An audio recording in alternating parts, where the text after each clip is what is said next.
Hello friends, Apple પોતાની સપ્ટેમ્બરમાં Apple event launch કરી રહી છે, જેમાં આઈફોન 16 તમને આપવા જઈ રહ્યું છે. 48 મેગાપિક્સલનો કેમેરો આઈફોન 16માં એલ્યુમિનિયમ ફ્રેમ સાથે 6.1 ઇંચની OLED display, Apple A18 processor મળી રહ્યું છે. આઈફોન 16 પ્રોમાં 6.3 OLED display, Apple A18 pro processor, 120 હર્ટ્ઝનો રિફ્રેશ રેટ, 48 મેગાપિક્સલ અને 3355 mAhની બેટરી.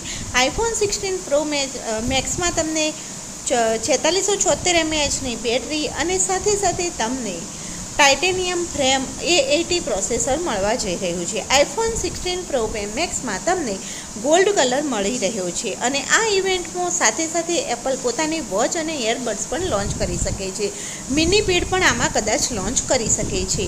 તો આઈફોન 16 સિરીઝ માટે તમે કેટલા એક્સાઇટેડ છો? કમેન્ટ કરો. 9 સપ્ટેમ્બરે એપલ ફોનની ઇવેન્ટ છે અને તમને કયો કલર પસંદ આવ્યો? કમેન્ટ